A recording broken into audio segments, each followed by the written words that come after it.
it is extraordinarily difficult to answer because this question is actually two questions in one. And the two question is number one, who are you?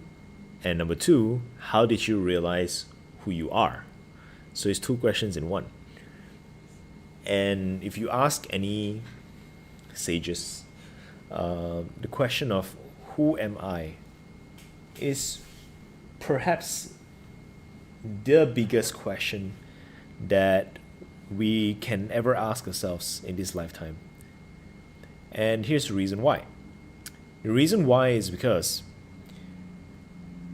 all our goals, all our aspirations, all our visions, and also our likes and our dislikes, all of it is completely tied to this one question of who am I? We spoke before about how if certain things that is threatening our identity happens right in front of us, we are going to get triggered, right?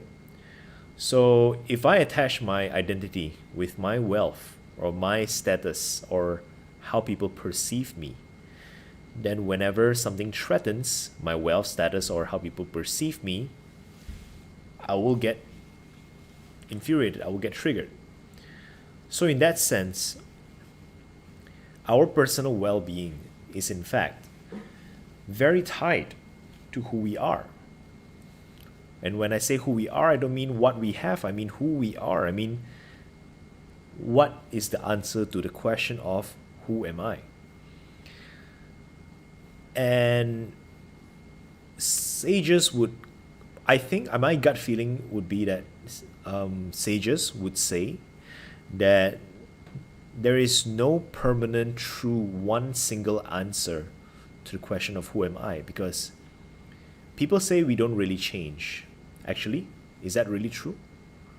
Is that really true? Because who we identify ourselves with from a younger age can be very different from who we identify ourselves with at an older age. So in that regard, the answer of who am I kind of changes over time. The problem is most of the time it doesn't change drastically enough. And therefore, because our goals and our aspirations and our strategies and our whys all remain the same, the growth of a human being unfortunately also still remains the same. So it is an unfortunate situation that most people don't even ask that question, who am I? And those who know understands that this question, who am I, is a question we ask for life. And because it always changes, we never stop asking. To set a conclusion in a single answer, this is who I am, means we stop looking. It means that we have created a belief. And we've covered before, belief serves us, but beliefs can also cripple us. It stops us from moving where we want to be. It is very useful to getting us to here, to where we are, but to get us to where we want to be, sometimes beliefs have to be let go. So so in that sense, the question of who am I is something that we ask and we ask and we ask, but it is not something that we create a conclusion about. We have a working theory, but we don't really create a conclusion. And this is very, very tight with the topic of purpose. We talked before about the idea of how different knives, different purpose, every knife built for different purpose. So likewise, this piece of life is built for different purpose. And the only way we know how is when we look back.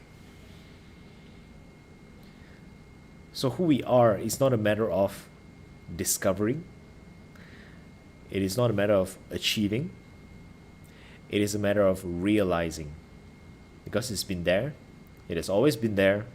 Nothing is preventing it from us from being seeing it. And it's just our unwillingness to accept who we are that prevents us from realizing the answer to an obvious question. So, how do you find yourself? How do you find who you are? There is no simple answer to this. There is, but it is hard to understand. And the simple answer, my simple answer at the very least, is submerge yourself with life, allow life to shape you, and constantly pay attention to the current working answer of who am I.